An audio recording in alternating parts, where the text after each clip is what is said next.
Capital Views is sponsored by Northrim Bank, Alaska Oil and Gas Association, ConocoPhillips, and Linden.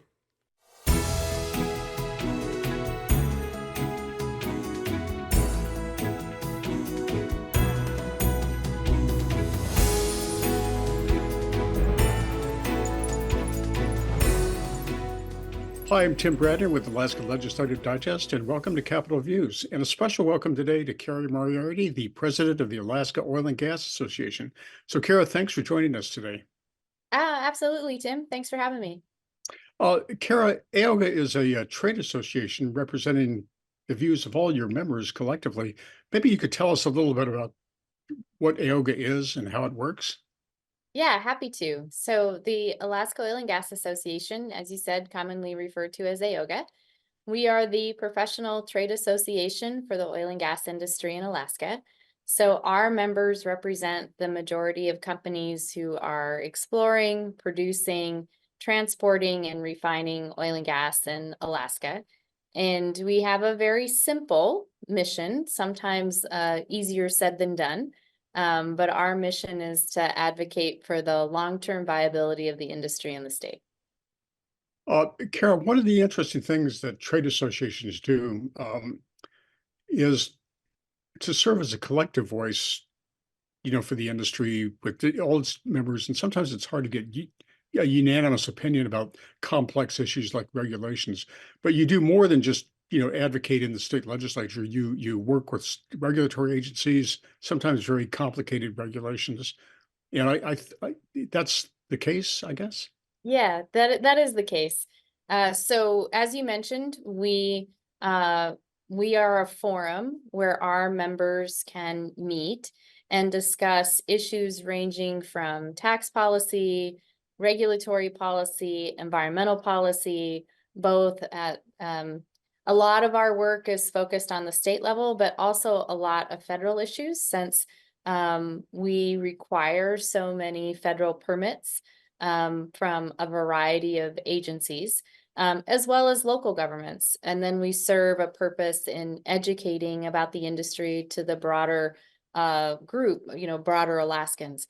And so, we will, just this week, we've talked about everything from waters of the U.S., the Marine Mammal Protection Act, the incidental take regulations from Fish and Wildlife Service, a proposed MPRA rule from BLM, as well as tax policy as it relates to carbon capture. So all in one week, you can have a wide variety of topics.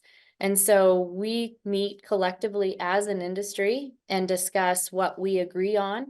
And then that's what we advocate for, because we focus on issues that impact the entire industry, regardless of size of company, where they're located, how much they produce, whether they produce anything at all yet. And so that's what we do. And so it's always fascinating. There's no 2 days that are alike, and it is a host of issues that relate to the oil and gas industry. Well, that's a pretty full plate. And I just want to add, from my own perspective, that this is a very useful function for regulatory agencies because they can go to one place and get the collective view of the entire industry. So they don't Yeah. have to go dealing with a lot of different companies. It's a one-stop shop, so to speak. And actually, you said that very well. We want to be the one-stop shop for agencies where they can come to us and say, what does your industry think about X, Y, or Z? Or we have this proposed rule. We look forward to hearing industry's comments so that then they're having, and sometimes our comments can be very complex and detailed. For example, our comments to the BLM on the MPRA rule as it relates to House Joint Resolution 20, for example, it's a 24-page letter, but it goes through a very detailed analysis of the problems, both from a process standpoint as well as a legal standpoint. And so, but we also want to be the one-stop shop for legislators when they have questions about the industry. And if I don't know the answer, I get to work with this amazing team, amazing army of specialists within the industry that I can go try and find the answer, or just to be a resource for the general public as well. Kara, just real quick, the industry obviously has a very important economic impact on the state.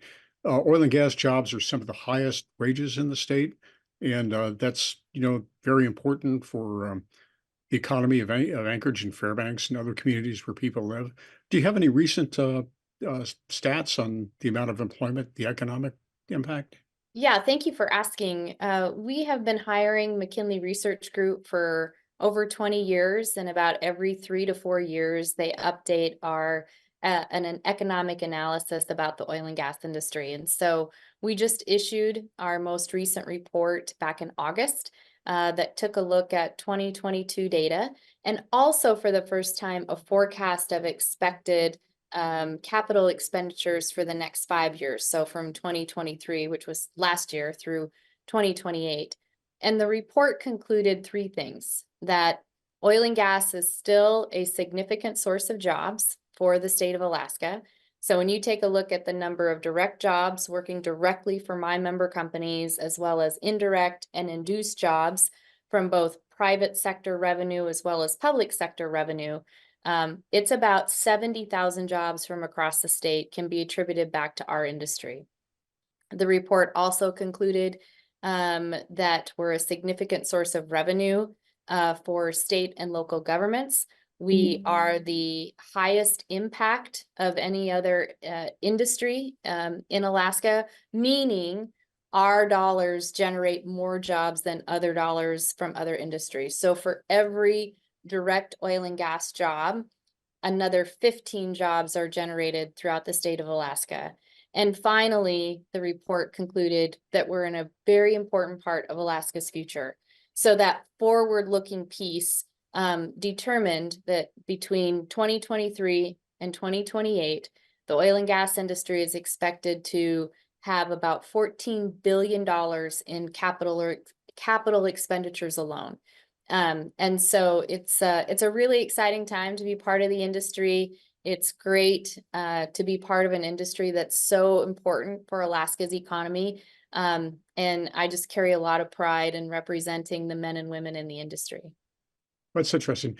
It's been a kind of a long dearth of activity on the slope with we had the oil price decreases following 2016, and then we had COVID. So it's really nice. Things are very busy on the slope right now. Yeah, And it's great. Yeah, we have over 1,800 people working in MPRA. We've got the PICA project that is employing hundreds of jobs as well on state land. So it's a really important time, but those jobs are created because the future of oil and gas is not over. We have significant resource. The world still demands the products that come from oil and gas, and we look forward to being part of Alaska's economy for decades to come. well, thank you very much, Karen. Welcome. Thank you, Tim.